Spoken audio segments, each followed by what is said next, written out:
தனிநபர் பெஞ்சினுடைய தலைமை தாங்கும் நீதிபதி திரு ஜி.ஆர். சாமிநாதன் அவர்கள் திடீரென மிக அவசர கோலத்திலே வாஞ்சிநாதனுக்கு சட்டவிரோதமாக அரசியல் சட்டம் 21க்கு முற்றிலும் முரணாக, இயற்கை நியதிக்கு முற்றிலும் முரணாக ஒரு சமனை அனுப்பி அவர் ஆஜரான வழக்கை அதிலிருந்து அவர் ஏற்கனவே விலக்கிவிட்டார். அந்த வழக்கிலே ஒரு சமனை அனுப்பி அவசர கோலத்திலே 1.25 மணிக்கு அவரை அழைத்து அந்த வழக்கிலே நீங்கள் ஆஜராகிறீர்களா என்று கேட்ட பின்னர், இல்லை நான் ஏற்கனவே சேஞ்ச் ஆஃப் காலத்து கொடுத்தேன், நான் வேற வழக்கு அப்பியரார் சொன்ன பிறகு அதோடு அந்த விவரம் அங்கே முடிந்து விட்டது. ஆனால் அந்த வழக்கை கைவிட்டு விட்டு என் மீது ஜாதி பேரிலோ மதத்தின் பேரிலே குற்றம் சுமத்துகிறீர்களா, உடனே பதில் வேண்டும் என்றால் இது என்ன சட்டத்தின் ஆட்சி நீதிமன்றங்களில் நடக்கிறதா என்ற ஒரு கேள்வி எழுந்துள்ளது. ஏனெனில் வாஞ்சிநாதன் அவர்கள் மிக தெளிவாக என் மீது என்ன குற்றச்சாட்டு என்பது எனக்கு தெரியாது, நீங்கள் எழுத்துப்பூர்வமாக சட்டப்படி குற்றச்சாட்டை கொடுத்தால் நான் பதிலளிக்க தயார் என்று அவர் கூறிய பின்னால் நீ என்ன கோழையா என்று ஒரு வழக்கறிஞரை பார்த்து கேட்பது எந்த சட்ட நடைமுறை என்ற ஒரு கேள்வி இந்த நாட்டிலே வழக்கறிஞர் சமுதாயத்தின் முன்னாலும் நீதிமன்றங்களின் முன்னாலும் எழுந்துள்ளது. நீதிபதி திரு ஜி.ஆர். சாமிநாதன் சட்டவிரோதமாக கடைபிடித்த இந்த நடைமுறை எங்கேயுமே இல்லாத ஒரு நடைமுறை. இந்த வாஞ்சிநாதன் ஒரு சாதாரண வழக்கறிஞர் மட்டுமல்ல, மிகச்சிறந்த சமூக செயற்பாட்டாளர்.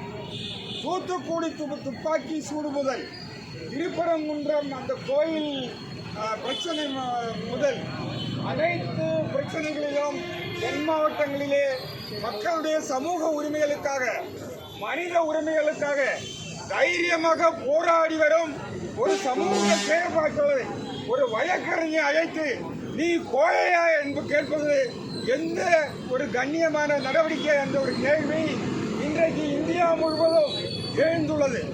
அதனால் தமிழ்நாட்டிலும் இந்தியா முழுவதும் வழக்கறிஞர்கள் கொந்தளித்து போய் உள்ளார்கள். இப்போது இந்த அளிக்கப்பட்ட இந்த நோட்டீஸ் எந்த நடைமுறையும் கடைபிடிக்காம ஒரு ஃப்ரீ அந்த நோட்டீஸே ஒரு கேள்விக்குண்டு ஃப்ரீ காக்னிசன்ஸ் இன்ஸ்டிடியூஷன் நோட்டீஸ் அப்படின்னு ஒரு சொப்பக்கடி கட்டுறாங்க. கண்டம் நோட்டீஸ் இல்லையா? அப்படின்னா இந்த நோட்டீஸை எந்த சட்ட முறைகளை பின்பற்றி நீங்கள் அனுப்பினீர்கள்? இந்த நோட்டீஸ் அனுப்புறதுக்கு தான் அடிப்படை இருக்கா? அதனால இந்த சட்டவிரோதமாக அரசியல் சட்டம் 21க்கு விரோதமாக ஜி.ஆர். சாமிநாதன் அவரை அழைத்த இந்த நோட்டீஸை உடனே திரும்ப பெற்று இந்த நடவடிக்கையை இன்றே உடனே கைவிட வேண்டும் என்றுதான் இன்றைக்கு தமிழகம் முழுவதும் வழக்கறிஞர்கள் போராடி கொண்டிருக்கிறார்கள். அதன் அடிப்படையிலே தான் வழக்கறிஞர் உரிமைகளை பாதுகாக்க வாஞ்சிநாதன் உரிமையை பாதுகாக்க இங்கே நாங்கள் இருக்கிறோம்.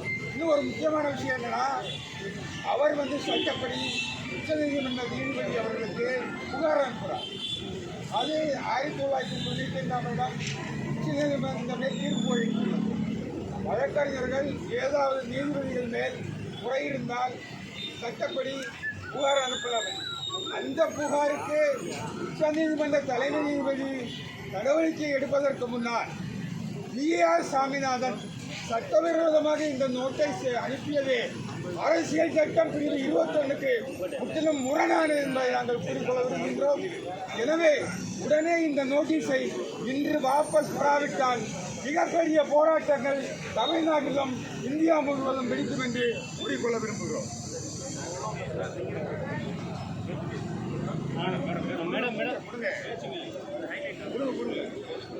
கொஞ்சம் பேக் போடுங்க, கொஞ்சம் பின்னாடி போடுங்க மேம், கொஞ்சம் பேக் பின்னாடி சார் கொஞ்சம் பேக் லைட்டிங் ரெடி போலாமா? போலாம். மக்கள் உரிமைக்காக போராடக்கூடிய வழக்கறிஞர் வாஞ்சிநாதன் அவர்கள் சட்டப்படி எந்த ஒரு பிரச்சனையையும் அவர் சட்டத்துக்கு விரோதமாக எதிர்கொள்பவர் அல்ல. எல்லா போராட்டங்களையும் அவர்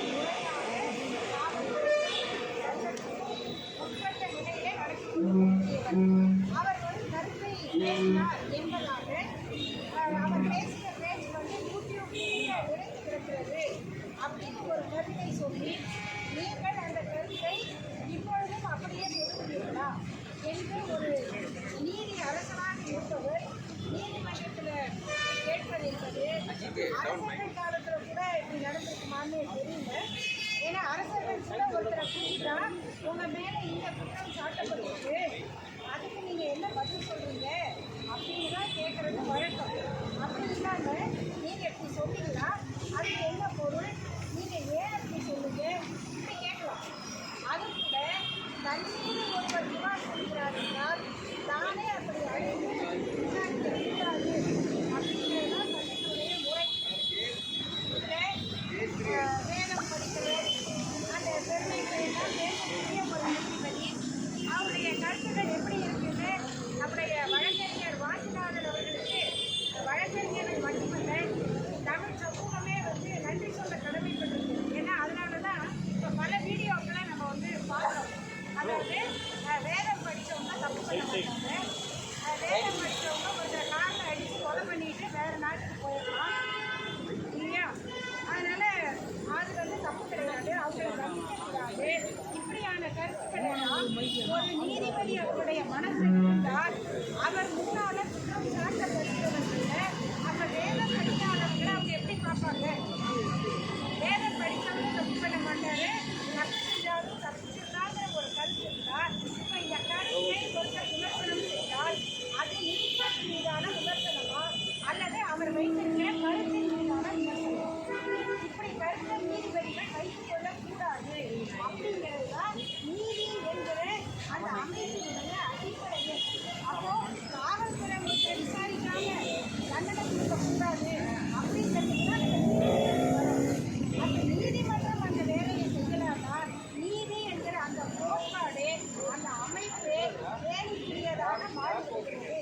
அப்படிங்கும் போது இந்த தாக்குதல் என்பது வழக்கறிஞர் வாஞ்சிநாதன் என்கிற ஒரு தனி நபர் மீது நடக்கிற தாக்குதல் அல்ல. இன்னைக்கு நாட்டில் வளர்ந்து கொண்டிருக்கக்கூடிய பிரச்சனைகள்ல இதை வெளிப்படுத்தக்கூடிய, எதிர்க்கக்கூடிய, நியாயத்துக்காக பேசக்கூடிய ஒவ்வொருவருக்கும் கொடுக்கப்படுகிற அச்சுறுத்தல். இந்த வழக்கு குறித்து திராவிடர் கழகத்தினுடைய தலைவர் அநேகமாக தமிழ்நாட்டில் இருக்கக்கூடிய மூத்த வழக்கறிஞர்னு அவரை சொல்லணும், 92 வயது அவர் ஒரு அறிக்கை கொடுத்திருக்கிறார். அந்த அறிக்கையில் மிக விளக்கமாக எந்தெந்த வழக்கில் நீதிபதி சுவாமிநாதன் அவர்கள் மாண்பமை பொறுப்பில் இருந்து எப்படி கருத்துக்களை எல்லாம் தெரிவித்திருக்கிறார். மாரிதாசன் நீதிக்கு போட்ட தீர்ப்பில் தன்னுடைய கருத்தாக என்ன சொல்கிறார், அண்ணாமலை அவர்களை பற்றிய வழக்கில் என்ன சொல்லியிருக்கிறார், எப்படி ஒரு தேவையில்லாத வழக்கில் தந்தை பெரியாரை பற்றி தவறான கொச்சையான கருத்தை வெளிப்படுத்தியிருக்கிறார். இதையெல்லாம் ஒரு நீதிபதி செய்யலாமா என்பதை குறித்து நாங்கள் ஏற்கனவே பொதுவெளியிலே பேசியிருக்கிறோம் என்று திராவிடர் தலைவர் அறிக்கையில் சொல்லியிருக்கிறோம். அப்போ இவ்வளவு பேசப்பட்ட ஒரு கருத்து இருக்கும்போது அதையெல்லாம் ஒருத்தர் என்ன கருத்தை பேச